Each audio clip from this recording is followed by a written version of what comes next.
Dans cette formation, nous allons travailler avec le framework Spring. Alors Spring, qu'est-ce que c'est? C'est un framework puissant et populaire de la machine virtuelle Java. Il est simple d'utilisation, il est puissant. Quels sont les composants clés de Spring? Les composants clés sont les modèles de conception, c'est-à-dire que dans Spring, on a des modèles de conception qui vont être utilisés et qui vont nous permettre de pouvoir intégrer dans les logiciels que l'on développe des constructions qui se basent sur ce qu'on appelle des modèles de conception qui, eux, ont la particularité de résoudre la plupart des problèmes connus par les développeurs. Donc ça veut dire que Spring, il intègre de bonnes pratiques de programmation. De plus, Spring fournit un cadre permettant de fournir un support infrastructurel complet pour le développement d'applications basées sur la JVM. Donc Spring nous fournit un cadre. De nombreuses abstractions sont intégrées pour toutes les situations que vous pouvez rencontrer dans le monde de l'entreprise. Par exemple, lorsque l'on crée des applications, de nombreuses applications ont accès à des bases de données pour pouvoir insérer, modifier, supprimer, afficher des données à partir de cette base de données. Eh bien, Spring nous propose des abstractions, ça veut dire tout simplement des composants qui vont nous permettre de rapidement pouvoir gérer une base de données dans Spring sans quasiment aucun développement.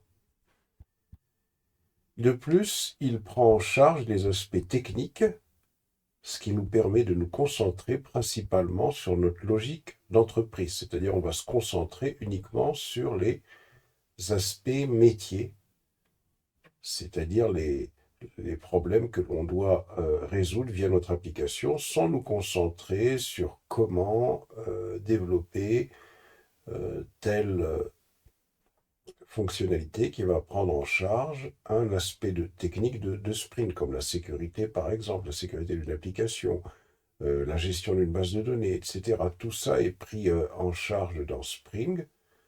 Tous ces aspects techniques sont pris en charge dans Spring sans qu'on ait besoin de beaucoup coder. De plus, il intègre les meilleures pratiques de programmation orientée objet. Il intègre également les principes DRY, Don't Repeat Yourself. Le D pour Don't, le R pour Repeat, le Y pour Yourself.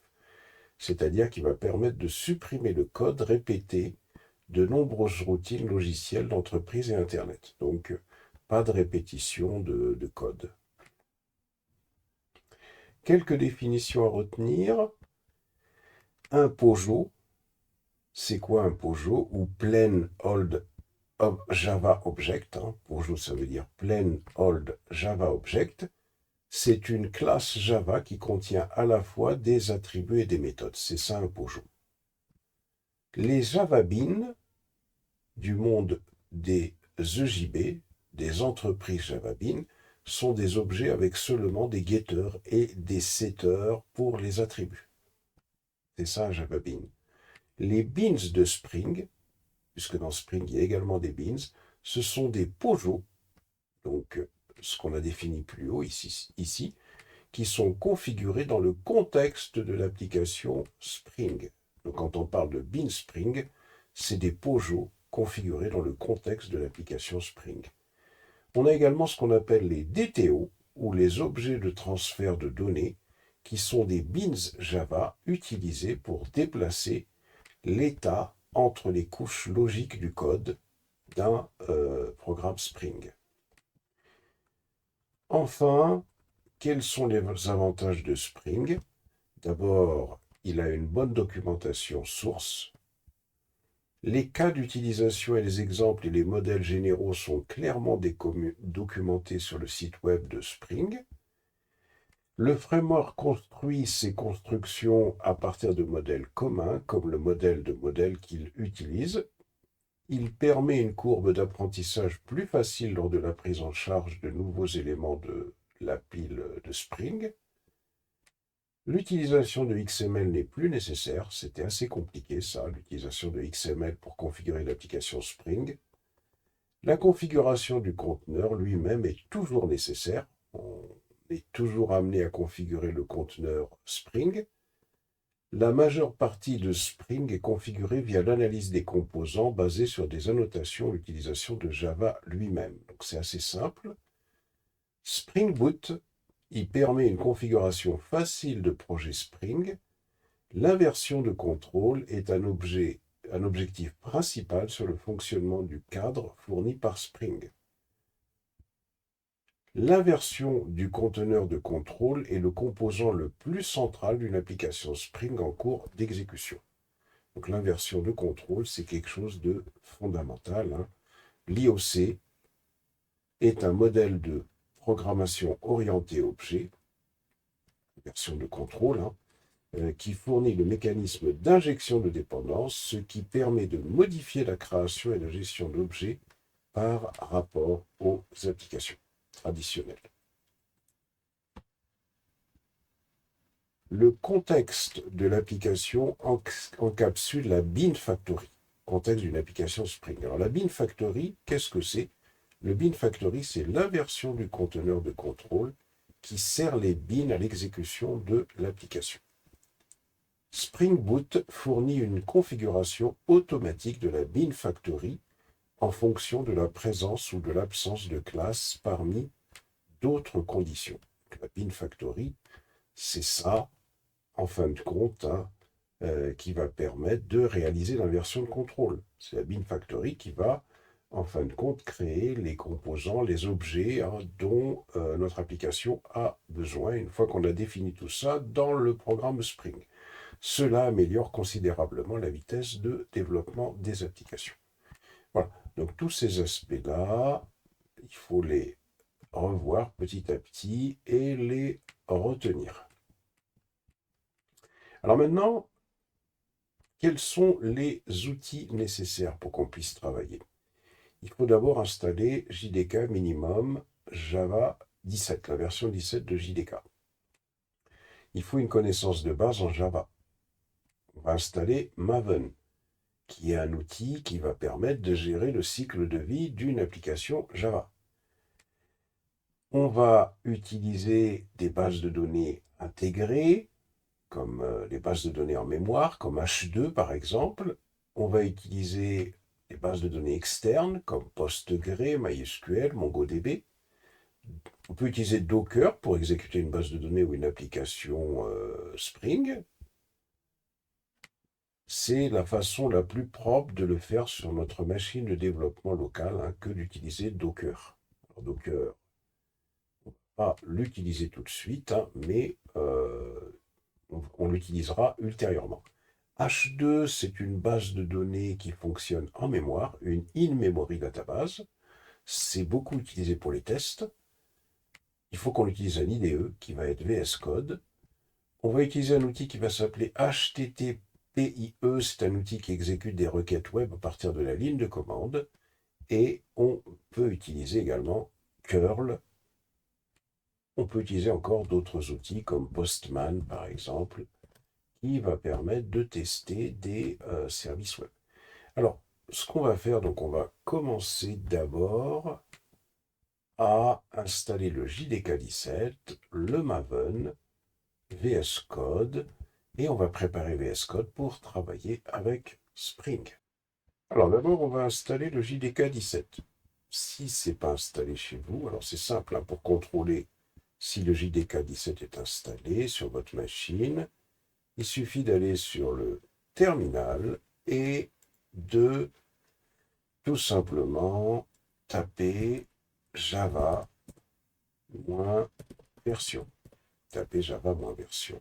Alors là, par exemple, chez moi, il est installé normalement. Je vais recommencer. Là, on tape Java-version. Donc voilà. Donc ici, il est installé. Si vous, il n'est pas installé, il va falloir l'installer. Alors, supposez qu'il n'est pas installé, s'il y a des camarades pour qui ça ne s'est pas affiché, il suffit, si vous n'avez pas donc la réponse, hein, message, il suffit d'aller sur Google et de taper JDK 17. Comme ça. Donc je vais avoir Java SE Archive Download. Si je vais descendre, voilà, donc ici, hein. Donc ça c'est le kit 17, et on descend, alors en fonction de notre système, si on a un macOS, donc on choisira, alors c'est pas l'ARM, hein, ça dépend quel type de macOS vous avez, mais sinon généralement ça va plutôt être le macOS DMG installeur. Bon, ça dépend maintenant si on a un autre type de macOS. Donc là, il faudra choisir en fonction de son système Mac OS. Sinon, pour Windows, on peut installer le Windows x64 MSI installeur qui est ici, par exemple, hein, ou alors l'exécutable hein, qui est ici. Voilà. Donc on peut cliquer pour télécharger, par exemple, celui-là. Voilà, donc le MSI installeur.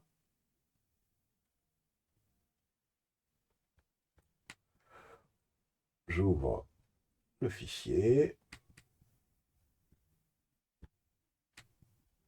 Ici. Ouais, j'ai le JDK 17. Alors, le Java installation is in progress. Donc, on me dit qu'il y a une installation que j'ai déjà lancée. Donc, celle-là, je vais l'interrompre. J'en ai lancé, apparemment, j'en ai déjà lancé. Donc, je vais, voilà, donc, apparemment, voilà, ici, hein, je vais tout fermer. Je vais recommencer. Lancement de l'installation, je sais pas. Voilà. Alors, je recommence, donc je double-clique sur la machine fichier que j'ai téléchargé, je clique sur Next, il me donne le dossier dans lequel ça va être installé, je clique sur Next, et on me laisse installer notre JDK 17.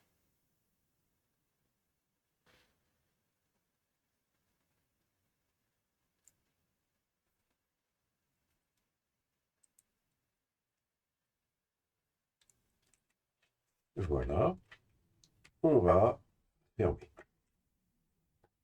Là, normalement, le JDK 17 est installé et il doit être installé dans le dossier C,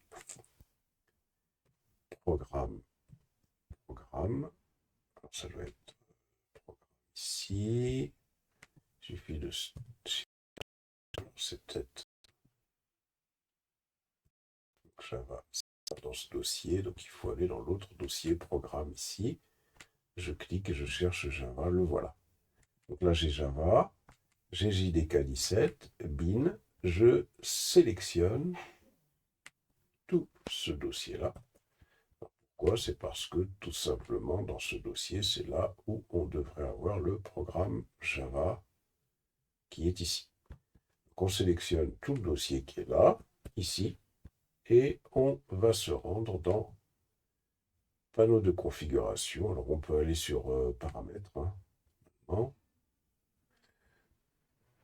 système, ici. Est-ce qu'on le trouve ici? Peut-être plutôt faire, on va venir ici, panneau de configuration, c'est plus simple. Je vais sur système et sécurité, système. Et là, je vais sur paramètres système avancé, variable d'environnement, et je vais à ce niveau-là cliquer pour chercher le path. Je clique sur le path, je fais modifier, et je clique sur nouveau, comme ça, et je colle. Je colle le chemin vers le JDK 17. Je fais OK. OK. Je fais OK. Il faut fermer toutes les fenêtres Windows. Aucun terminal ne doit apparaître à ce niveau-là.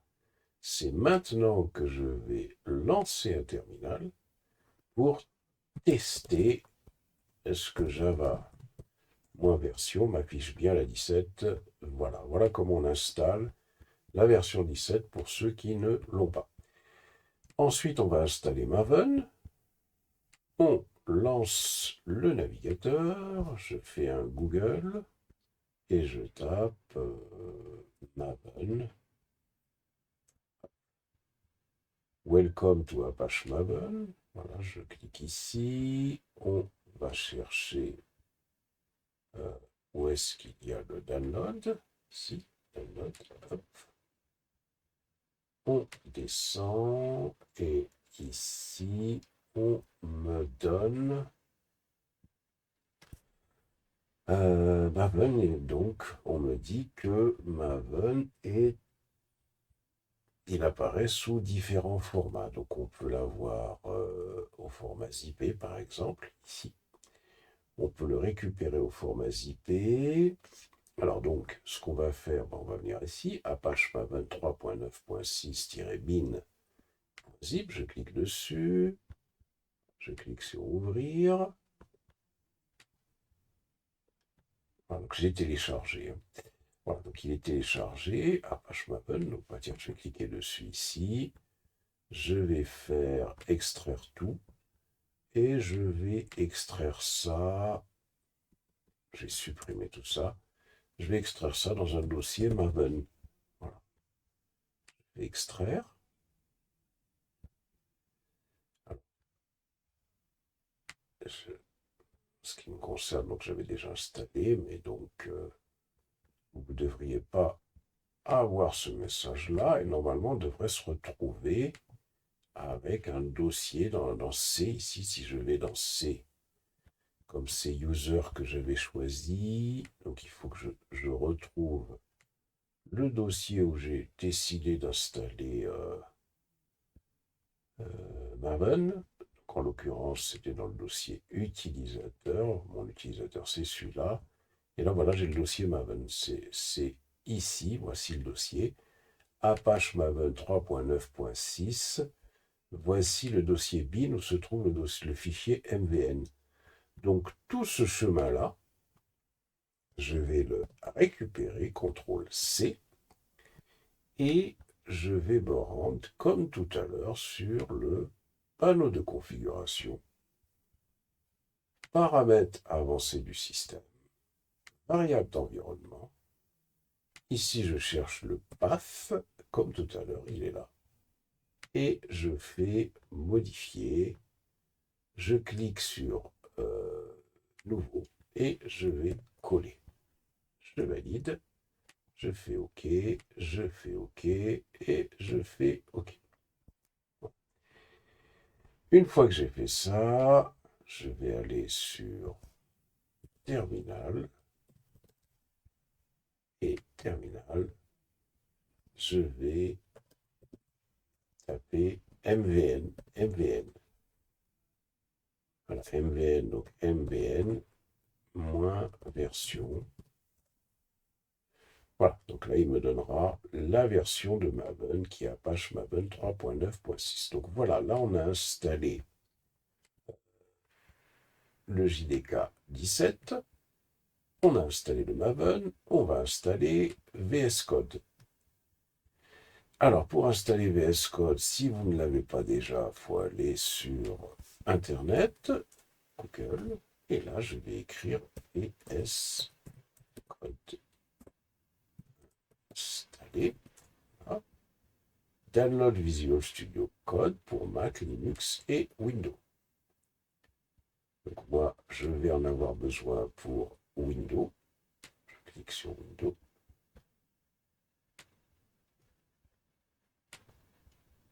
Alors, je recherche.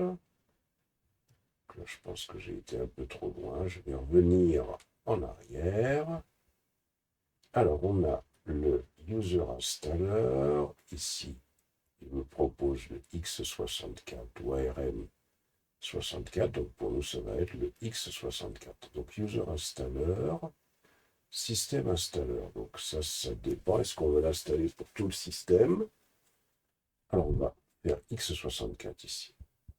Qu'est-ce que ça me donne? Ben voilà, donc elle a été téléchargée même tout à l'heure d'ailleurs. Alors, VS Code User Setup, je clique sur Ouvrir fichier, ici. Je vais venir ici.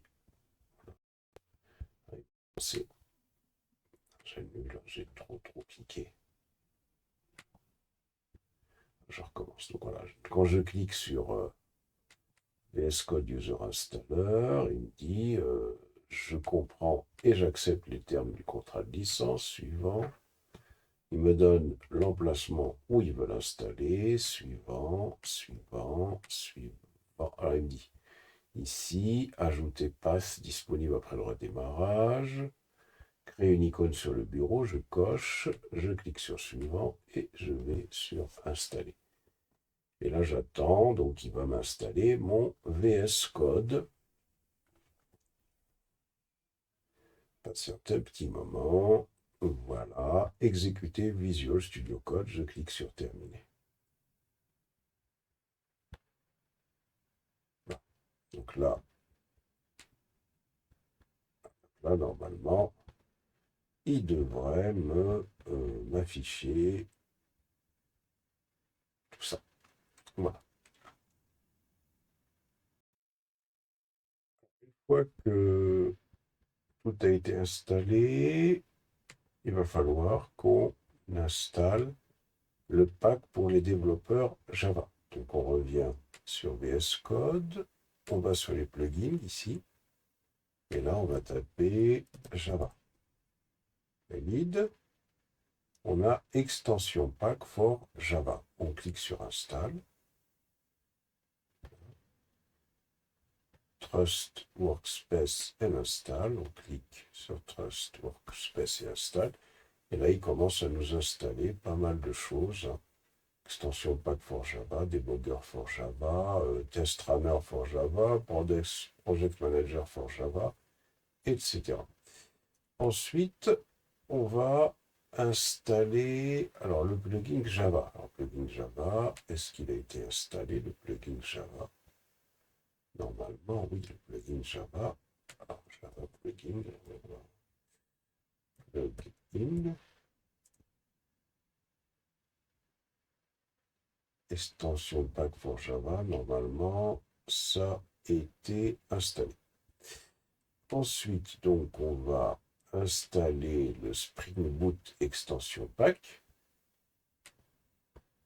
Donc ici, on va taper ça, on va taper Spring Boot. Valide. Spring Boot Extension Pack, il est ici. On clique sur Install. Et il installe également le Spring Initializer Java Support qui est ici. C'est ce qu'on voit ici. Donc il y a pas mal de choses qui ont été installées à ce niveau-là. Ensuite, on peut peut-être installer Maven. Voir si Maven for Java. Donc là, il est installé. Au cas où ce n'est pas le cas pour vous, il suffit de cliquer sur Install ici. Donc, au final, on a installé toutes les extensions dont on avait besoin pour pouvoir travailler avec Spring. Et là, donc, ce qu'on va faire, on va tout simplement créer un projet Spring. Alors, on va, pour ça, il y a plusieurs façons de faire. On va aller utiliser l'initialiseur. Hop, je vais venir ici. Alors, donc là, j'ai mon Spring qui est ici. Donc là, je vais cliquer ici. Voilà. Donc là, ça va permettre de pouvoir nous y retrouver. Alors, ce qu'on va faire, on va aller carrément donc sur Internet. Et ici, on va cliquer, on va taper Google. On va écrire Spring Initializer. On valide. On clique sur Spring Initializer, et Spring Initializer, là, c'est un produit qui va nous permettre de créer le squelette d'un projet Spring, et ça permet d'aller très très vite pour configurer le squelette d'une application Spring. Alors on pourrait configurer une application Spring sans utiliser Spring Boot, mais ça va être très fastidieux. Donc là, Project, on va choisir Maven, pour dire que c'est un projet qui va être géré par Maven. Le langage, on choisit Java, pour dire qu'on développe en Java, mais vous voyez qu'on pourrait faire du Spring avec du Kotlin ou avec du Groovy. Le Spring Boot, on va laisser la version 3.2.1. Les différentes métadatas, on va choisir par exemple comme gestion par exemple, ou e-commerce, tiens, e-commerce. L'artefact, on va choisir par exemple, on pourrait choisir EC.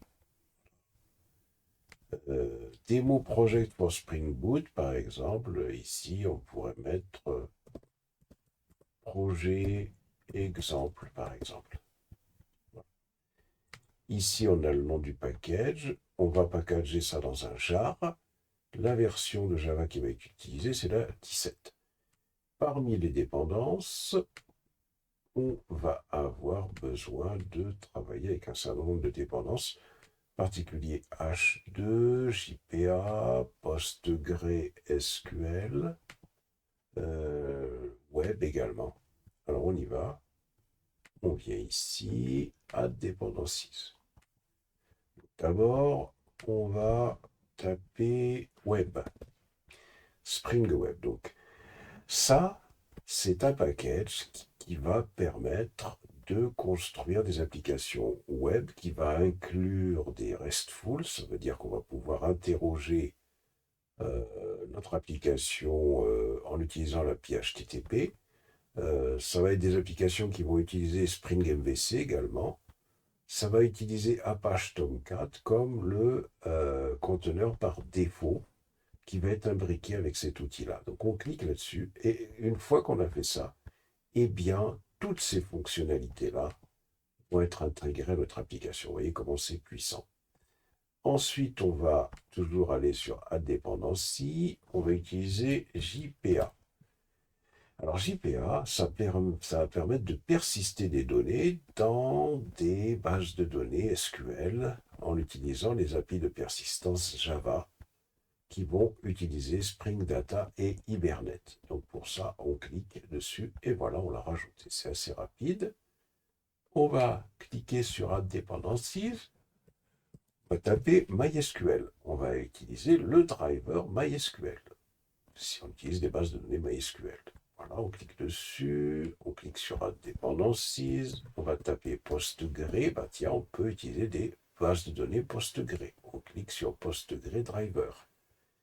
On clique sur Add Dependencies, on va utiliser H2. H2, c'est des bases de données en mémoire. C'est beaucoup utilisé pour pouvoir faire des tests d'une application sans obligatoirement avoir une vraie base de données. Enfin, une base de données externe. Voilà. Donc là, on a notre application avec 1, 2, 3, 4, 5 dépendances. Donc vérifiez que vous êtes comme ça, que vous avez choisi tout ça, et vous cliquez sur Generate ici. Une fois que vous avez cliqué sur Generate, il suffit d'aller dans le dossier où vous avez généré ce programme. Bouton droit, on va faire un copier par exemple, là, ici. On va aller sur le disque dur C. On va se créer un nouveau dossier. On va l'appeler projet Spring, par exemple. Clique dessus et on colle le dossier compressé. Bouton droit et on va extraire tout. Clique. Et voici, on a un dossier EC qui a été extrait. Donc le EC.zip, là, on n'a plus besoin. Et là, notre problème à nous, ça va être d'ouvrir ce projet-là, projet EC qui est ici, alors on voit 2 fois EC, hein. Ce projet-là, notre problème, ça va être de l'ouvrir dans VS Code qui est ici. Alors ce qu'on va faire, on va fermer VS Code, on va venir sur ce dossier-là, bouton droit, ouvrir dans un terminal. Et on se retrouve dans le dossier EC, hein, si je fais un dir, se retrouve dans le dossier EC avec notre application. Il suffit de taper code, une fois qu'on est dans ce dossier, et ça va nous ouvrir ce projet directement dans VS Code. Il suffit de faire installer Trust the Author, et voilà, on a notre application qui est ouverte dans VS Code. Le projet Maven est ici. On va voir si on peut l'exécuter. Alors pour ça, on va cliquer ici, on va aller sur Terminal, New Terminal. On fait un ls et là on se retrouve dans le dossier du projet. Alors voyons, donc si j'utilise ici, alors je pourrais utiliser donc le mvnw qui est ici, mais on va essayer d'utiliser le mvn qu'on a installé. On va faire un mvn, un espace install. mvn install, c'est un mvn, donc c'est pour Maven. Install, c'est ce qu'on appelle une cible.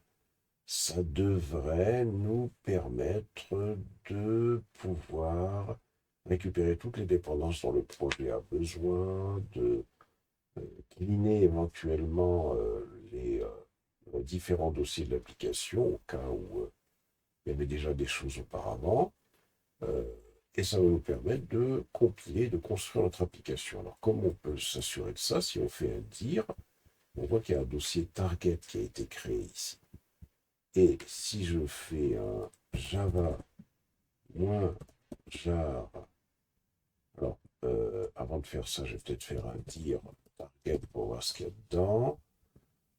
Dans dir target, on voit qu'on a bien un jar ici. Si je fais un java -jar, j'écris target, je fais un slash et je récupère ce fichier-là, je le colle ici, je valide, on voit que notre application a bien démarré. Donc notre application démarre, on se rend également compte que notre application, si on remonte un petit peu là-dedans, il suffit de dire ici, hein, donc notre application a bien démarré. Voilà. On voit qu'il y a un serveur Tomcat qui est intégré à notre application ici, qui a démarré, qui en écoute sur le port 8080. D'ailleurs, on pourrait lancer notre navigateur, faire un http localhost 2.8080, que ça marcherait bien. Voilà, donc là déjà, on a pu créer une application Spring Boot et faire démarrer notre application. On a pu l'exécuter. Pour arrêter notre application, il suffit de venir ici, on clique, hein, et on fait CTRL-C pour que, CTRL-C encore une fois, voilà, pour que ça s'arrête, hein, pour que l'application s'arrête. Alors, on va minimiser à ce niveau-là. Une chose encore, on peut venir ici à View. On clique sur Commande Palette. On peut écrire Maven. Et ici, on peut faire Maven exécute commande. Et on peut faire par exemple Maven install. Donc on a bien le install qui va s'exécuter. Voilà. Donc, ici, commande palette. Donc on a pas mal de commandes. Hein. On a Maven, comme on vient de le voir ici. avec Maven. Quand j'écris Maven, il y a pas mal de choses qui viennent avec. Maven exécute commande. Donc là, Spring Initializer, on pourrait créer un projet à partir de là. Et on a pas mal de choses qui viennent avec Maven. Favorite, history, switch to flat view, etc., etc. Ensuite, ici, plus bas, on a Maven qui apparaît. On a notre application qui est là. Voilà. Et dans cette application, on constate que on a des commandes. Si je clique ici, on constate qu'on a des commandes. On a des commandes Maven. Donc life cycle ici, cycle de vie. Tout à l'heure, on avait fait Maven install. Alors essayons de le faire. Attendez, je vais faire ici clear. Et ici pour faire un clear. Essayons de faire Maven install à partir d'ici. Est-ce que ça marche? Je clique sur install, je clique à ce niveau-là. Je lance et on voit qu'il est possible de déclencher les commandes Maven à partir d'ici. Ça, c'est pas mal. Voyons pour les plugins ici. Je clique ici. C'était un peu. Et si je vais sur Spring Boot ici, sur Spring Boot à ce niveau-là, ici, je constate que j'ai pas mal de choses qui viennent avec Spring Boot. Alors, Spring Boot, je clique sur Spring Boot. Je vois que j'ai Run en particulier. Donc, serait-il possible d'exécuter l'application directement ici? Je clique sur Run ici. On lance l'application. Voilà. Et on voit que l'application s'exécute. Et donc, on a quand même pas mal d'outils à ce niveau-là que l'on peut utiliser. Je minimise. Voyons ici sur serveur, est-ce qu'on a quelque chose? Alors, sur serveur, on a ici quelque chose qu'on ne va pas utiliser, nous, en ce qui nous concerne. Donc voilà, donc là, on a une application qui est prête à l'emploi, c'est-à-dire qu'on peut, quand on a un projet Spring, comme ça, on peut travailler avec. Alors, voyons un petit peu comment se présente le projet Spring. Il suffit de cliquer sur Maven ici pour tout fermer. Voilà, on ferme tout à ce niveau-là pour que ça vienne ici. Alors, on a le dossier SRC.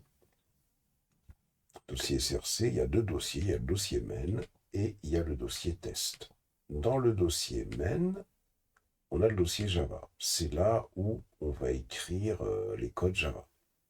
On a déjà, avec Spring Boot, déjà un code qui s'appelle ecapplication.java. Je clique sur ce code. Alors, je vais minimiser ici.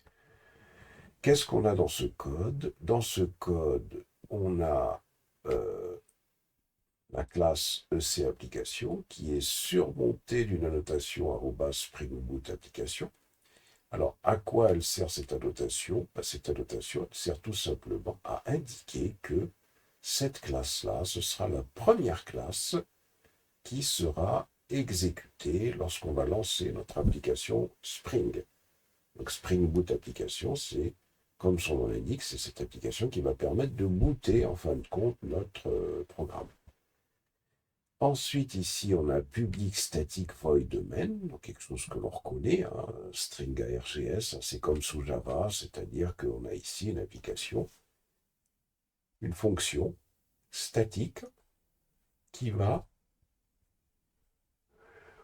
être exécutée lorsqu'on va lancer l'application. Ici, donc, quand on lance l'application, qu'est-ce qui va se passer? On va avoir Spring Application. Donc ça, c'est bien sûr une classe de Spring qui va exécuter la méthode run. Et cette méthode run va tout simplement exécuter la classe ecapplication qui est ici, avec éventuellement des arguments qu'on pourrait lui passer, passer notre application. Donc voilà, donc cette application-là, ce code-là, cette classe-là, c'est la classe qui est déclenchée en premier au lancement de l'application. Alors dans cette classe, des fois, on peut rajouter un certain nombre de choses. Ensuite, dans le dossier SRC qui est ici, le dossier EC, on peut créer des packages. Par exemple, ici, sur EC, je clique sur EC. Il faut cliquer sur EC, je vais faire bouton droit, je vais faire New Folder, je vais créer un package qui s'appelle Models, par exemple. Ce package qui s'appelle Models, c'est le package dans lequel je définirai ce qu'on appelle des entities. Les entities, ce sont des classes qui vont être mappées aux tables d'une base de données SQL. Ensuite, je reclique sur EC, et quand je clique sur EC, je vais pouvoir définir un nouveau folder que je vais appeler, par exemple, compte repository. Repository. Ce dossier repository, il va contenir les codes qui permettront de travailler sur le modèle. C'est-à-dire, par exemple, pouvoir insérer, modifier, supprimer, interroger notre base de données au travers du modèle. Donc, c'est à ça que va nous servir ce dossier, la repository. Ensuite, je clique sur EC, bouton droit, New Folder. On va créer un dossier qui s'appelle Service. Alors, Service, c'est un dossier dans lequel on aura tous les codes métiers. C'est-à-dire que le service pourra faire appel au repository pour pouvoir faire des opérations sur la base de données pour obtenir, par exemple, la liste des clients, la liste des commandes, etc., etc. Ensuite, on peut bien sûr intégrer d'autres dossiers, mais on va déjà rester sur cela. Ensuite, nous avons le dossier ressources qui est là. Dans ce dossier ressources, on a le dossier statique. Dans statique, c'est là où on pourra mettre éventuellement des codes HTML, des codes JavaScript, CSS, etc. On a le dossier template également, hein, qui servira pour tout ce qui est bien évidemment lié à l'interface. On a le fichier application.property dans lequel on peut définir pas mal de choses. On peut définir sur quel port on souhaite que notre serveur fonctionne, si on ne veut pas que ce soit sur le port 8080. On va pouvoir définir des propriétés qui vont être liées à la base de données avec laquelle on souhaite que notre application communique. Voilà, et puis pas mal d'autres informations. Et toujours dans ce dossier ressources, c'est là où on pourra mettre éventuellement des fichiers qui vont définir notre base de données, comment notre base de données va se présenter. Par exemple, c'est là où on pourra définir des fichiers dans lesquels on aura la structure des tables, on pourra initialiser les tables, etc. Ensuite, on a le dossier test. Dans ce dossier test, dans le dossier EC, hein, c'est là où on va écrire des tests pour tester les différents codes que l'on va créer dans ces différents dossiers. C'est dans le dossier test que les tests vont se faire. Par exemple, supposons que dans le dossier main ici, dans le dossier repository, je crée une application qui va mettre à jour une base de données. Peut-être que je pourrais tester si ces codes-là fonctionnent dans les tests qui sont ici. On a le dossier target. Le dossier target, comme son nom l'indique, hein, c'est là où vont être générés les résultats des instructions Maven. Tout à l'heure, par exemple, on avait généré des jars quand on avait fait le MVN install. Mais il n'y a pas que ça qu'on peut générer. On peut générer pas mal d'autres choses. On peut générer des rapports de tests. On peut générer, alors pour tout type de rapports, hein, des rapports de tests unitaires, des rapports de tests d'intégration, de performance, etc., etc. Donc on peut générer pas mal de choses. On a ici un fichier gitignore. Ce fichier gitignore, il est pas mal, parce que c'est un fichier dans lequel vont être exclus tous les dossiers qu'il ne sera pas nécessaire d'envoyer sur GitHub, par exemple. Ensuite, ici, on a des fichiers qui ont été définis. Et ces fichiers-là, c'est des fichiers de commande pour éventuellement lancer notre code. Nous, on a lancé directement, hein, sans passer par ces commandes-là. Ensuite, on a le fichier pom.xml qui est ici. Alors, ce fichier pom.xml, c'est le fichier qui va être utilisé par Maven. C'est-à-dire que dans ce fichier pom.xml, hein, si on le regarde un petit peu, qu'est-ce qu'on retrouve?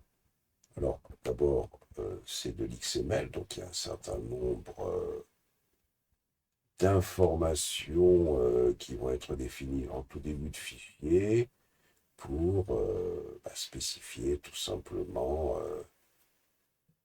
comment dirais-je, donc les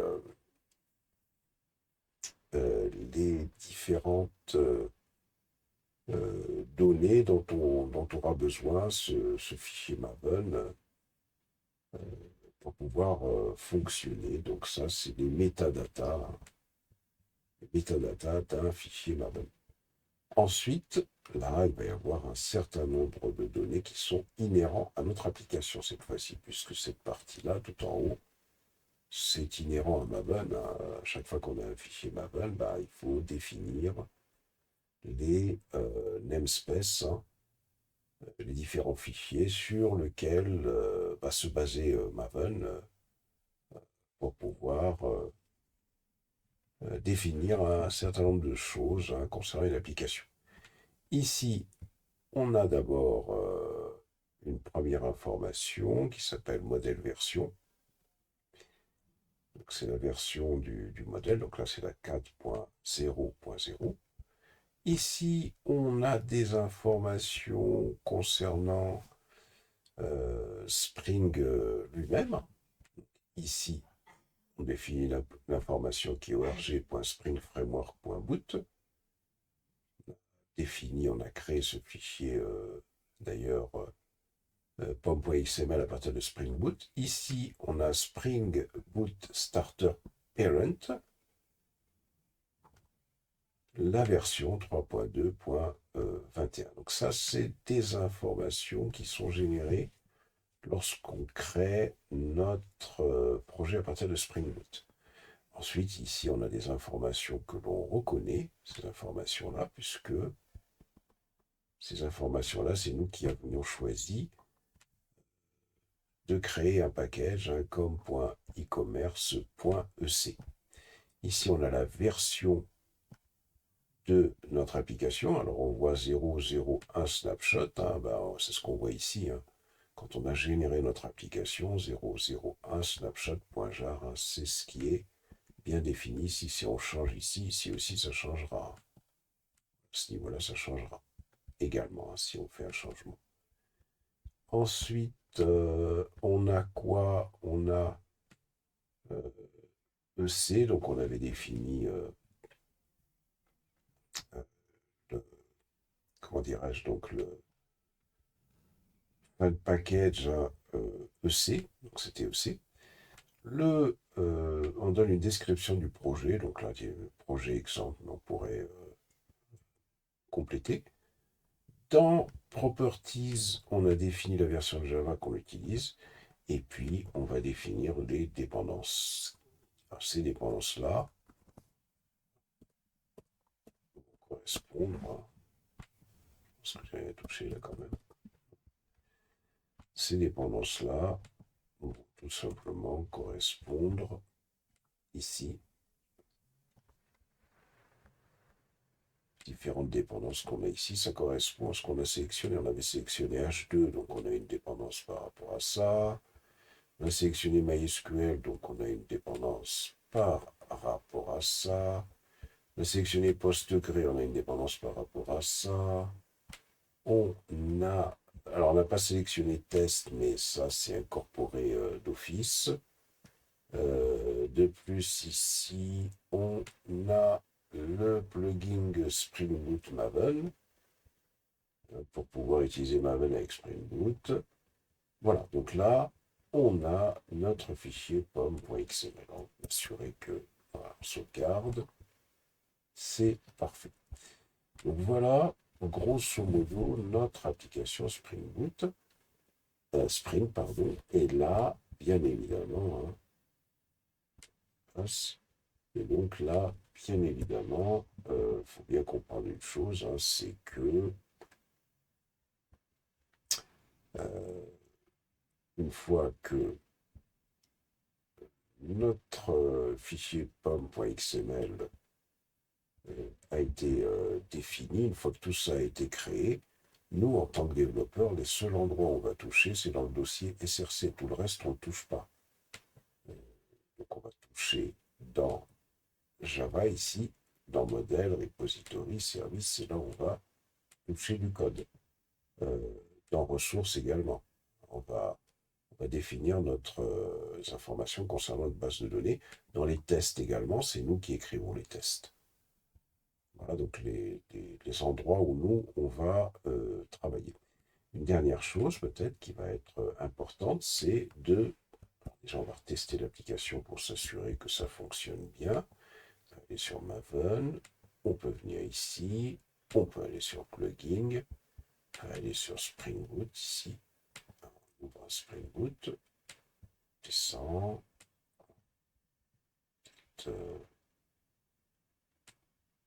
remonter plutôt et on va faire Run. Sur Run, ça va permettre de... Alors, qu'est-ce qu'il me dit? Il me dit Maven plugin fed cannot read property of the file plugin command. Alors, donc il y a quelque chose qui a peut-être été touché ici dans ce fichier-là. On va faire CTRL Z.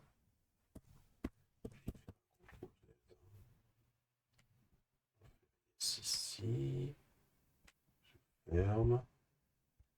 CTRL Z. Ce qui a été touché. On va faire CTRL Z. Je sais pas, peut-être que on a touché quelque chose tout à l'heure. On ferme. Et si on recommence le LAN ici, donc le LAN, normalement, va déclencher l'exécution de notre code. C'est parfait. Voilà. C'est très bien. Donc, on a notre application qui est dorénavant, qui est prête à être modifiée. Ce qui va nous rester à faire, c'est à installer MySQL. Je voudrais travailler avec MySQL. Alors pour ça, il faut installer Xampp. Si vous l'avez, c'est bon. Si vous ne l'avez pas, vous allez sur Internet, comme ça, et vous tapez Xampp. Xampp installer et download. Voilà, donc là, vous avez pour tous les systèmes. On va installer Xampp pour Windows. Voilà. On descend, le téléchargement va démarrer, c'est ce qu'on nous dit. Sinon, on doit cliquer ici. On va fermer ici. I accept. Voilà. Et là, on va pouvoir voir exemple pour Windows. Là, ici, hein. Exemple pour Windows, on clique dessus. Download les test versions. Voilà. Patiente un petit moment. Donc ça devrait démarrer. Voilà, donc là on a exemple pour Windows. Hein. Ici, voilà, hop, on va ouvrir le dossier et on va cliquer pour pouvoir installer notre exemple. Voilà.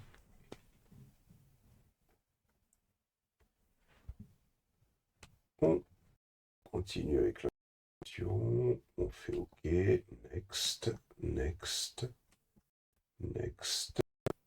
Alors là par contre, il me dit qu'il y a un dossier exemple qui existe chez moi qui n'est pas vide, donc moi je vais sélectionner exemple 1 puisque j'avais déjà fait English, bon on va laisser English, next, next, voilà, donc là il va m'installer le exemple.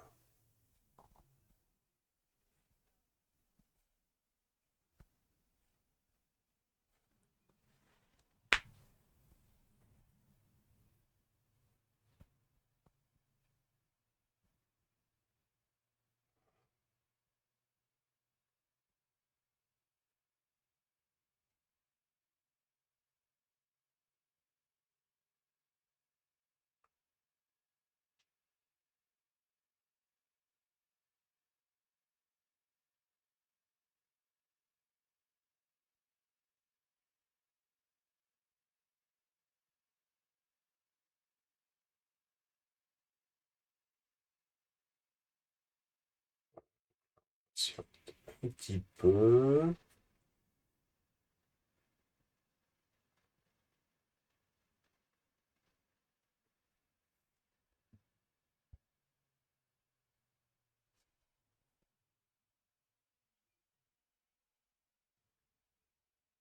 Patiente qu'il finisse l'installation.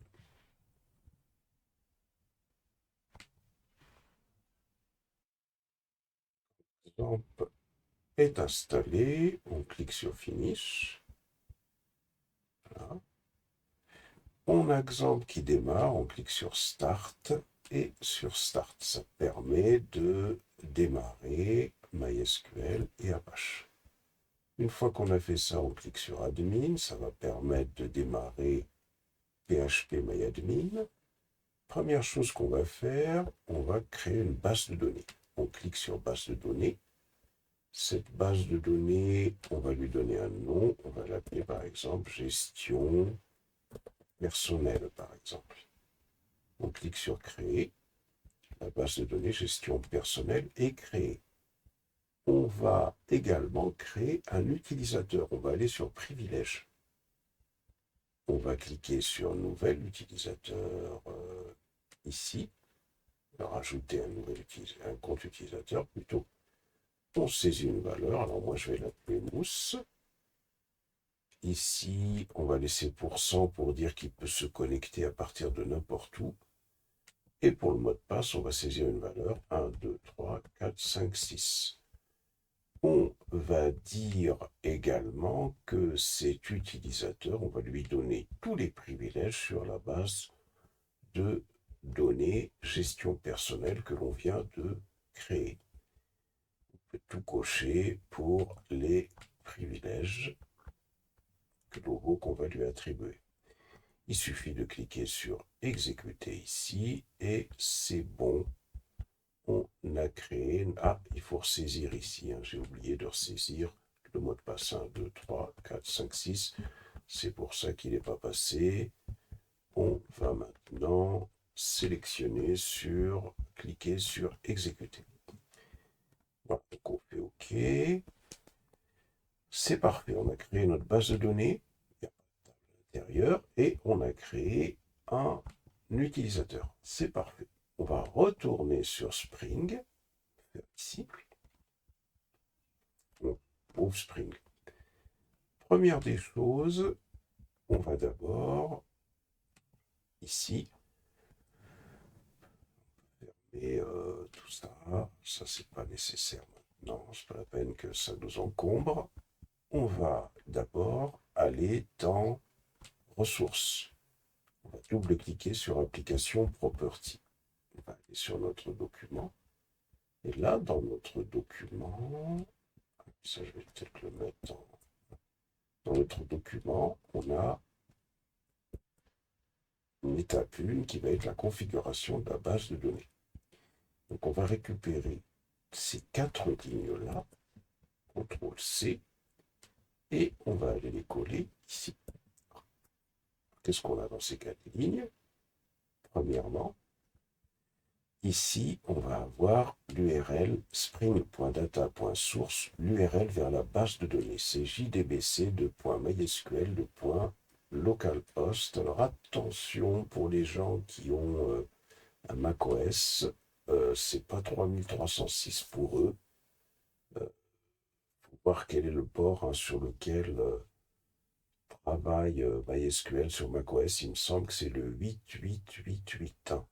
Je suis pas sûr, c'est à contrôler.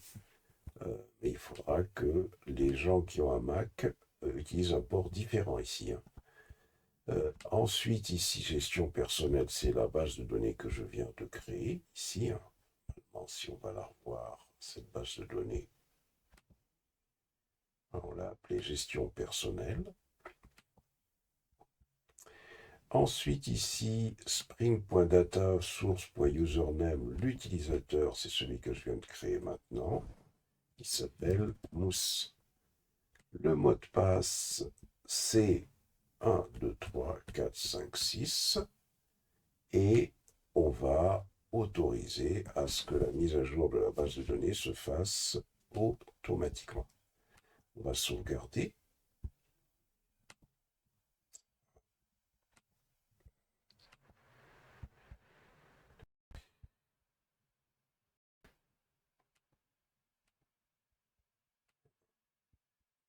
parce que j'ai fait une bêtise. Je vais réouvrir Visual Code.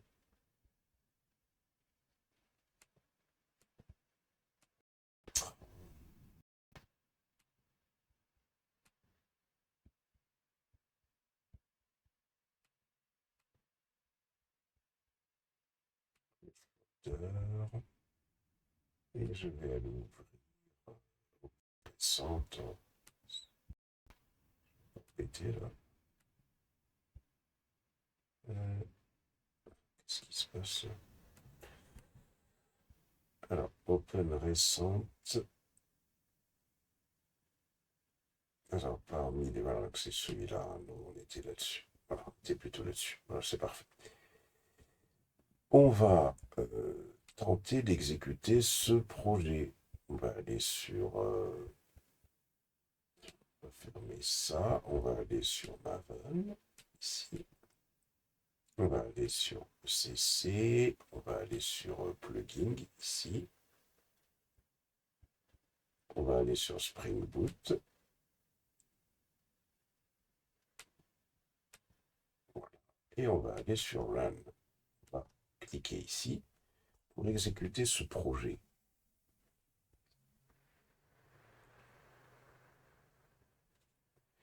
Alors, normalement, si les choses se sont bien passées, allons voir notre base de données ici. Clique sur Admin. Allons sur Gestion personnelle. Alors, est-ce qu'on a la table qui a été rajoutée? Non. Pourquoi? Tout simplement parce qu'on n'a pas défini d'entité que l'on va mapper avec cette base de données. Donc, c'est ce qu'on va faire dans quelques instants.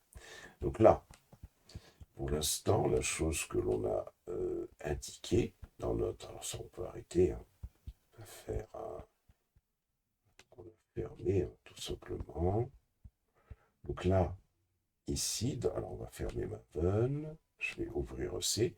Là, ce qu'on a indiqué dans l'application Property, ici, on a indiqué les informations concernant la base de données à laquelle on va être connecté. Maintenant, dans le modèle, on va définir des classes qui vont être mappées à des tables de la base de données. On va par exemple, on va revenir ici sur notre document, on va créer ce qu'on appelle une entité. Ça, c'est l'étape numéro 2, création d'une entité. Cette entité, dans tout ça, je vais le supprimer comme ça. Cette entité, on va l'appeler personne. Donc je sélectionne personne, comme ça. Je fais bouton droit à ce niveau-là, New File, je colle, mais je mets l'extension .java. Je valide. Donc là, vous voyez, il me crée la classe Java. Maintenant, on va revenir ici pour récupérer le code de cette classe. Donc le code de cette classe, ça va jusqu'à là.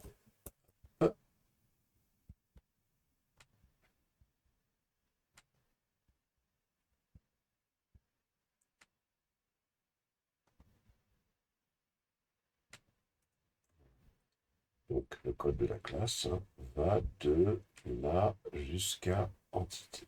CTRL C. On vient ici et là, on va tout simplement sélectionner ces trois lignes. Le package en haut, on le laisse et on colle. On sauvegarde. Alors, il nous dit qu'il y a des choses qu'il ne trouve pas. Entité, il ne trouve pas. Donc, on va sur Entity et on clique sur Quick Fix. On clique sur Import Entité. Il va importer le package. Ici, il nous dit que le public type person must be defined. Alors, donc, c'est tout simplement parce que personne.java, classe personne, c'est bien ça. Hein. On va venir ici, on va aller sur personne, on va cliquer. Alors d'abord, on va peut-être venir ici sur ID. Hein. On va sur ID, on fait Quick Fix. Import ID, voilà. On va sur Generated Value. On clique sur Quick Fix, on fait Import. On va sur Generated Type, on fait Quick Fix, on fait Import. Donc il importe les éléments. Alors ici, personne. Pourquoi personne a un problème? On vient ici sur personne, on clique sur Quick Fix. Alors, donc là, quoi, j'ai ce problème. Je sauvegarde. Normalement, ici, on va tenter de renommer cette appelée. Si je l'appelle personne, c'est parfait. Voilà. Donc là, il me l'a renommé. Donc c'était peut-être pas la peine de mettre l'extension Java ici, c'est ce qu'il me dit. Bien. Alors, ici, il nous manque les getters et les setters. Donc on va sélectionner getter et setter. On va faire bouton droit et on va chercher. Alors comment on les génère? On va venir ici.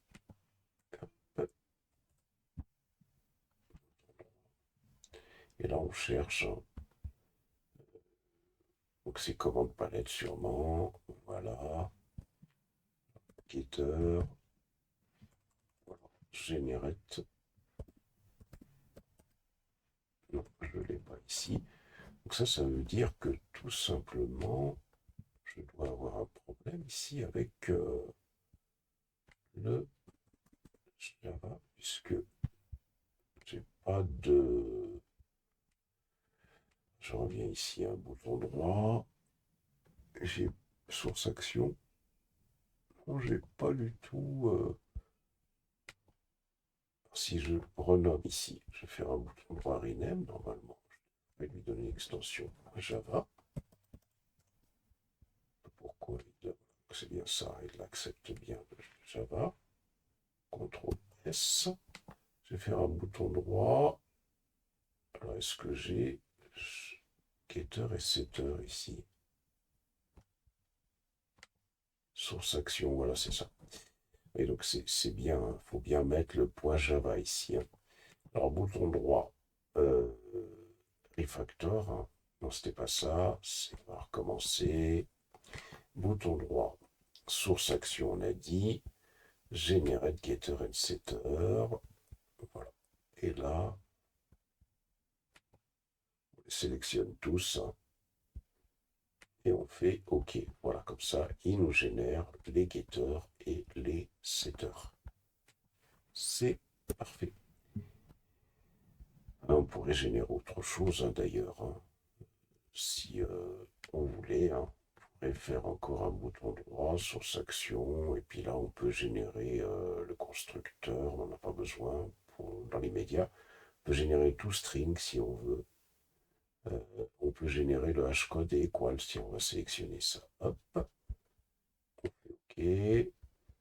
String equals, juste pour aller jusqu'au bout, bouton droit encore, refactor, c'est pas refactor, bouton droit, et c'est source action, on va pouvoir générer le toString. Voilà, le toString, on fait. Alors, toString, ça permet d'afficher l'id, le first name et le last name, éventuellement, quand on en a besoin. Ici, la méthode equal, ça permet de comparer deux personnes entre elles pour voir si elles sont identiques.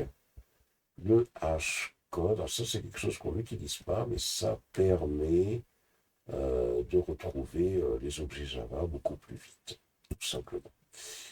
Alors maintenant qu'on a fait ça, on va tenter, puisqu'on a créé une entity, cette entity, cette classe personne qui possède, alors voyons ce qu'elle possède. D'abord, on a écrit @entity.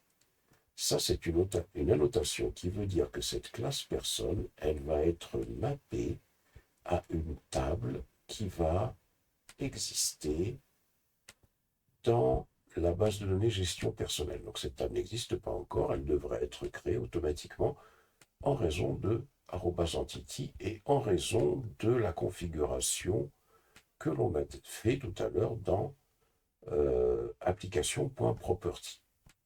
Donc, personne.java. id, ça veut dire que l'information id, c'est ça qui va être un identifiant unique. Donc, ça va être quelque chose qui sera unique hein, pour chaque personne. Generated value, stratégie generation type .identity, ça veut dire que l'idée qui est là va être générée automatiquement. 1, 2, 3, 4, etc. Ensuite, on a une information qui va être le first name et le last name. Ça, c'est des informations, le nom et le prénom. Et enfin, on a les getters et les setters. Hein, ça permet d'accéder tout simplement aux propriétés de cette classe, hein, de l'objet hein, qui sera issu de cette classe. On va tenter maintenant de réexécuter. Alors, on clique sur Maven, Spring Boot, on va sur Run et on exécute. Alors, on va peut-être faire un CTRL-C ici, parce que c'était déjà en exécution. Oui, on va faire oui. Voilà, on va faire un clear. Et on va recommencer. Hop. Je réexécute. Alors, allons voir, est-ce qu'il y a eu quelque chose qui s'est passé dans notre programme. Il faut rafraîchir. Voilà. Et là, on voit que la classe personne a été créée automatiquement. On la voit ici. La classe personne, elle est ici. Hein. On a ces colonnes d'ailleurs. Hein. Voilà. On a bien la classe personne qui est ici. Voilà. Et la classe personne avec l'idée, le first name, le last name. Donc, du fait qu'on ait mis juste la notation @entity, on a créé la base de données, ça permet de créer la classe personne. Allons un petit peu plus loin maintenant. On va tout simplement, cette fois-ci, créer un repository, quelque chose qui va permettre de faire des opérations sur la base de données. Donc, on va venir ici, étape 3, hop, comme ça, que ce soit. Voilà. Donc, on va créer ce qu'on appelle une interface qui va s'appeler Person Repository. On sélectionne le nom, Person Repository. On va aller dans le dossier Repository qui est là. On va faire bouton droit, on va faire New File et on colle Person Repository.java. Voilà. Je vais ici, je vais faire un CTRL-C pour arrêter l'exécution. Je fais oui. Je minimise. Voici Person Repository. On vient ici et je commence à partir du import à sélectionner ces 3 lignes. Donc il n'y en a pas beaucoup, hein. Tout simplement 3 lignes ici. Hop. Je viens là, je sélectionne tout ça, le paquet je ne le supprime pas et je colle. Et là qu'est-ce qu'on a? On a tout simplement créé un repository. Alors c'est tout simple, hein. Donc là bien sûr on a un import JPA repository pour importer cette classe. Ici, on a public interface. Person repository, c'est le nom du repository. Extend, pour dire que ça va étendre la classe JPA repository, qui prendra 2 valeurs. Elle prendra la valeur personne, on voit qu'elle est soulignée en rouge. Donc on va cliquer dessus. On revient dessus pour voir qu'est-ce qui ne va pas. Et on clique sur Quick Fix. Il va importer la classe personne. Pourquoi il l'importe? Parce qu'on voit que la classe personne, elle est dans le package modèle qui est ici et qui est différent du package repository. Donc il importe la classe personne, public interface personne repository, extend JPA repository et JPA repository, on lui donne 2 paramètres. On lui donne le paramètre personne, donc c'est ce paramètre qui est dans le modèle hein, pour dire que c'est sur la classe personne qu'on travaille, et on lui donne également un 2e paramètre qui va correspondre tout simplement à l'idée, puisque on voit que l'idée, qui identifie de manière unique une personne, est de type long. Donc dans Person Repository, on lui donne un long. Ça veut dire que ici, on a créé une interface qui étend la classe JPA Repository, qui possède 2 paramètres, le paramètre personne et le paramètre long. Et donc, À partir de là, les méthodes d'insertion, de modification, de suppression et d'affichage d'informations à partir de la table personne, par le biais de l'entité personne qui est ici, puisque c'est cette entité personne qui est mappée à la table et qui va faire tout le travail. C'est à chaque fois qu'on créera une personne, ça pourrait être inséré dans la base de données, on pourra récupérer des personnes, etc. Donc, là, on a créé notre repository.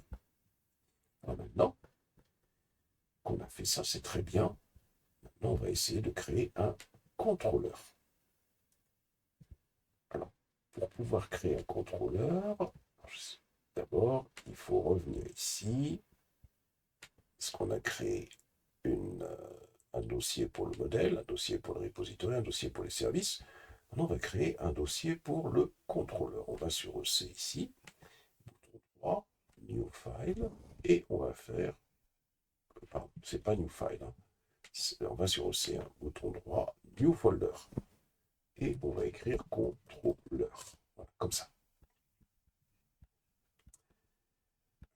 Je clique sur contrôleur, et là, l'objectif, ça va être de créer un contrôleur qui va faire appel au repository. Alors normalement, on devrait passer par le service, mais là, l'objectif, c'est de simplifier pour bien déjà comprendre comment ça fonctionne.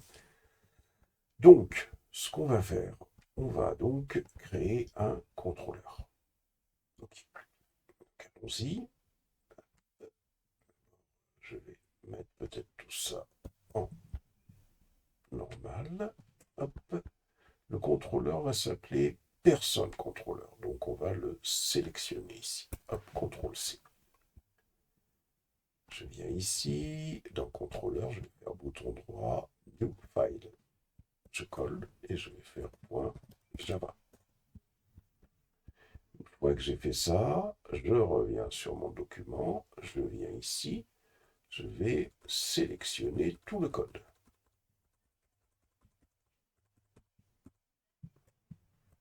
CTRL-C.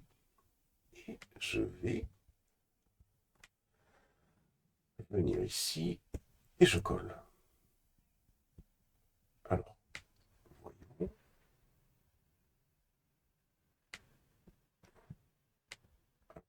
Ici, il y a des choses. Voilà, donc le person repository, je vais dessus, il est en rouge, je clique sur Quick Fix.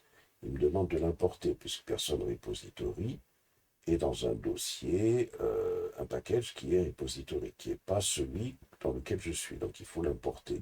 Il l'a importé ici. Personne, même chose, personne est dans modèle, donc il faut l'importer. Ici, sur personne, Quick Fix. Import personne. Et donc, c'est ce qu'on voit ici. Il a importé la classe personne qui était dans le dossier modèle. Ensuite, c'est parfait. Alors, voyons ce que fait cette application. Cette application, elle va créer une classe qui s'appelle personne contrôleur. Cette classe personne contrôleur, elle est annotée avec @restController. Ça veut dire que l'on va pouvoir utiliser l'API HTTP pour pouvoir faire appel à ce contrôleur. On va voir dans quelques instants comment. @requestMapping /API/personne. Donc requestMapping, là on donne tout simplement le chemin qui sera nécessaire de fournir à notre application pour pouvoir faire des opérations sur la base de données. Allez, on va voir ça doucement. @AutoWired, c'est là où on utilise l'injection de dépendance. Et qu'est-ce qu'on a sur @AutoWired? On a private, person repository. Ça veut dire que la classe person repository qui est ici, cette classe-là, souvenons-nous, c'est une classe, c'est une interface qui va permettre de réaliser toutes les opérations de création, modification, suppression, interrogation sur la base de données.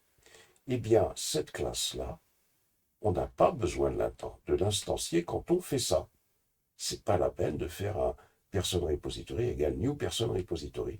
C'est le conteneur Spring qui va s'en charger. Vous voyez, donc avec le @AutoWired. Ensuite, @getMapping. Donc getMapping, ça veut dire que là, on a une méthode qui s'appelle getAllPerson. Et cette méthode getAllPerson, elle va être appelée pour pouvoir récupérer la liste des personnes. Alors, qu'est-ce qu'on fait là? On fait public liste personnes. Ça veut dire qu'on va avoir une liste dans laquelle on va récupérer l'ensemble des personnes. C'est ce que va renvoyer cette méthode. Et cette méthode, elle va nous retourner tout simplement la liste des personnes. Cette liste des personnes, comment on la récupère? On va la récupérer avec person repository, puisque person repository, on l'a défini tout à l'heure ici. Et ça permet d'interroger la base de données. Person repository, on va appeler la méthode findAll de person repository. Si on retourne sur person repository, à partir de l'instant où on a créé une interface qui va étendre JPA repository, toutes ces méthodes findAll, create, etc. existent par défaut. Il n'y a pas besoin qu'on les crée. C'est pour ça que ici, dans le contrôleur, on peut appeler directement cette méthode findAll.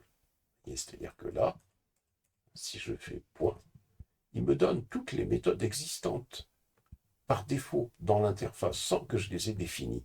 Et en particulier, il y a findAll.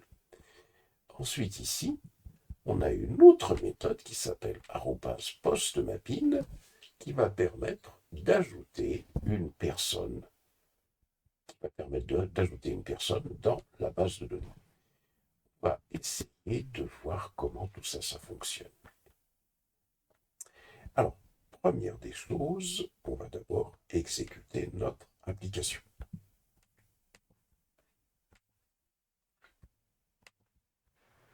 Descend, qui est ici. Voilà. Je vais peut-être fermer ici pour que je puisse le monter. Plugin, Spring Boot, ici.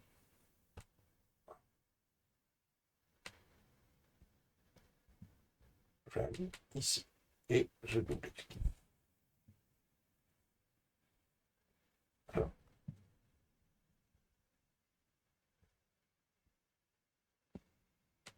qu'est-ce qu'il m'a dit là? Il m'a dit qu'il y avait...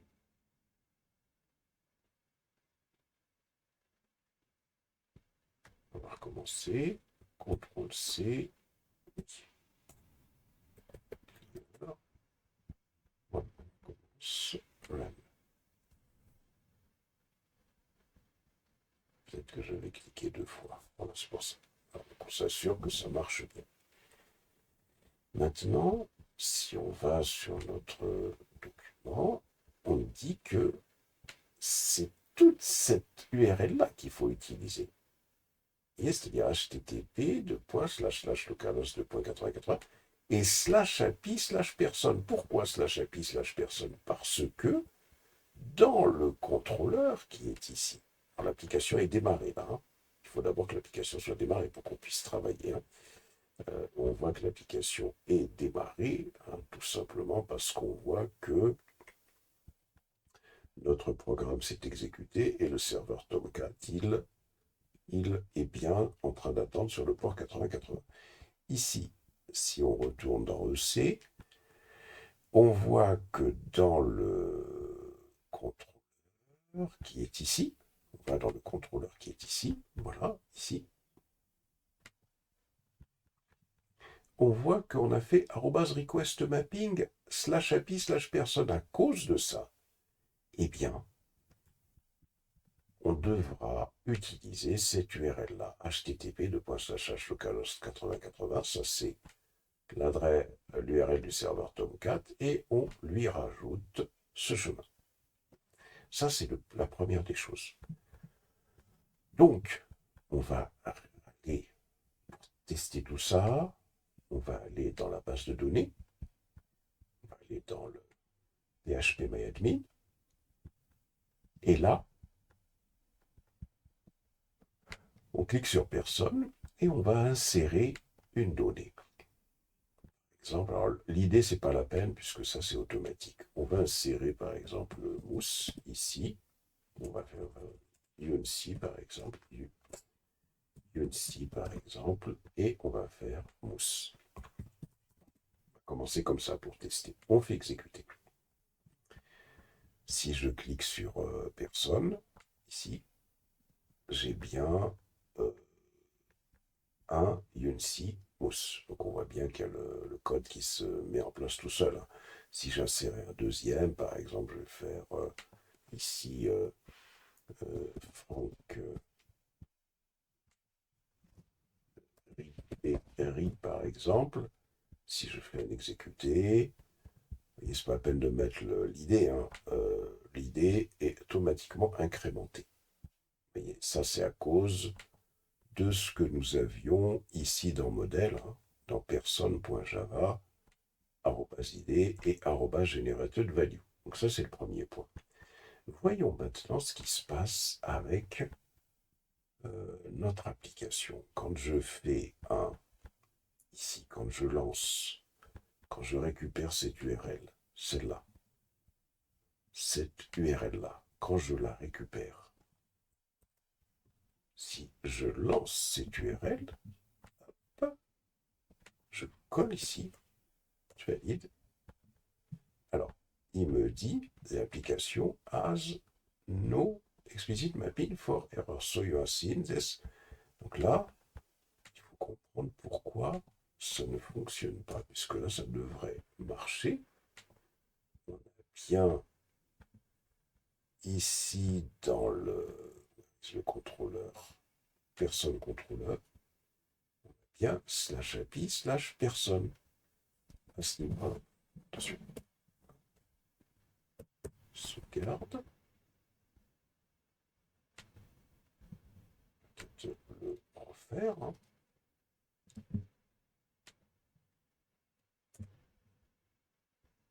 Et là, donc, il me dit que l'application, ça semble ne pas fonctionner. On va revenir ici pour voir. Je vais bien re-sauvegarder le contrôleur qui est ici. On va fermer ici. Je ferme à ce niveau-là. Et donc, je vais revenir sur ma vanne. Je vais relancer. Alors, ce que je vais peut-être faire, c'est peut-être ici. Je vais d'abord peut-être faire un CTRL-C. Je vais faire un clear. Je vais faire un oui ici pour dire que j'arrête le programme. Je fais un clear et je réexécute. On va recommencer la réexécution pour voir. Voilà. Alors, on revient ici et on rafraîchit. Ça ne veut pas le faire. Alors, ce qu'on va faire, on va... Oui, donc là, apparemment, il y a peut-être un problème, peut-être qui s'est posé. Ah oui, voilà, donc là, il me dit qu'il y a un problème ici. C'est pour ça que ça marche pas. Syntaxe erreur, tout complète, insert. Il y a quelque chose qui n'a pas été fait quelque part. Ah oui, ben c'est ici.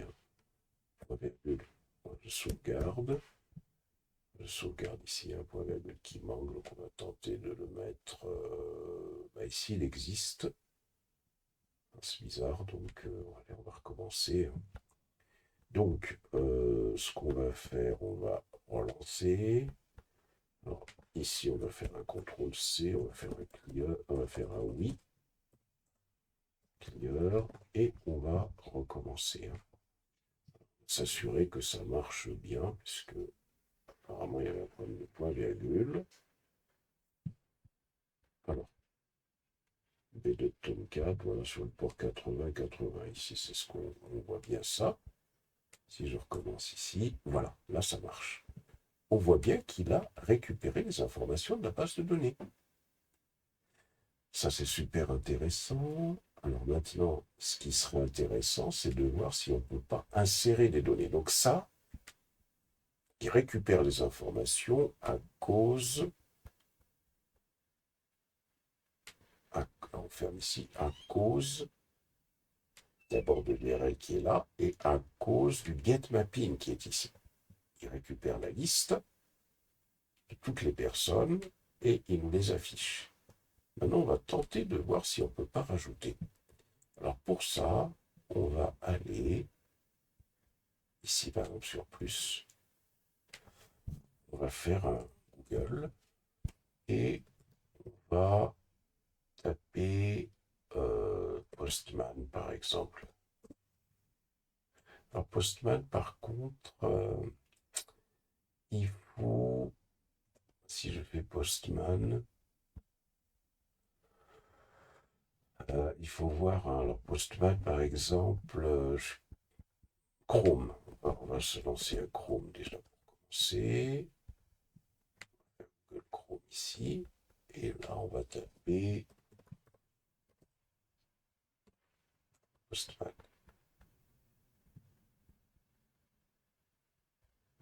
Alors Postman, Chrome.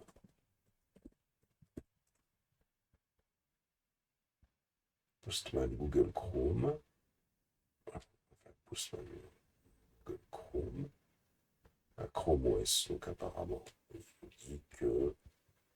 C'est bizarre, parce que je pense que Postman, je devais l'avoir. Hein.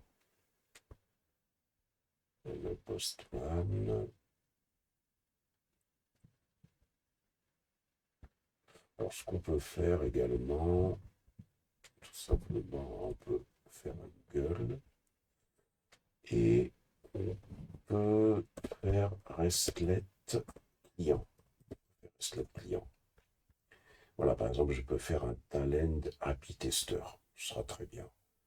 Talend API Tester, Free Edition, ça aussi, ça fera l'affaire. Hein, si vous ne savez pas, comme moi, à faire le Postman. Donc, Talend API Tester, hein, j'ajoute à Google Chrome. Voilà, tout simplement, j'ajoute l'extension. Voilà, qui va m'ajouter l'extension. Voilà. Bon, activer la synchronisation. OK. Et donc là, normalement, ça devrait. Je clique sur extension et j'ai à Talent API Tester. Je clique dessus. Voilà. Use Talent API Tester Free Edition, c'est parfait. Donc là, tout à l'heure, on a fait le get. Et si je vais rappeler cette chose-là, hop, comme ça, je viens ici, je colle, je fais un send, et là, normalement, je devrais obtenir, voilà, plus bas. Ici, on voit que j'obtiens bien les informations qu'il y a dans la base de données. Ce qu'on va faire, on va en sélectionner un. On va sélectionner, par exemple, cette idée-là, celui-là. Je vais faire un CTRL-C. Et je vais revenir ici plus haut. Est-ce que je peux diminuer ici? Non, je ne peux pas. Bon, c'est pas grave. On va diminuer légèrement ici. Voilà. Ici, je vais choisir le post cette fois-ci. Je laisse la même URL. Ici, dans Content Type, je sélectionne Application JSON. Et là, dans Body, je vais coller ça. Et je vais dire que l'idée, ce sera par exemple 3. Normalement, ça ne va pas avoir d'importance. Ici, je vais indiquer que ce sera Superman. Et ici, Batman. Donc, c'est-à-dire que je vais envoyer cet enregistrement-là en poste. Je vais l'envoyer sur cette URL-là, à la base de données. Je clique sur un send. Voyons, est-ce que ça a marché? Il me dit que ça a marché, mais on va aller voir si ça a marché. Allons dans la base de données. Si. La base de données, il suffit de venir là. On clique sur Admin. Si je clique sur gestion personnelle, si je clique sur personne, Superman, il est là. Et ça, comment on l'a fait ça?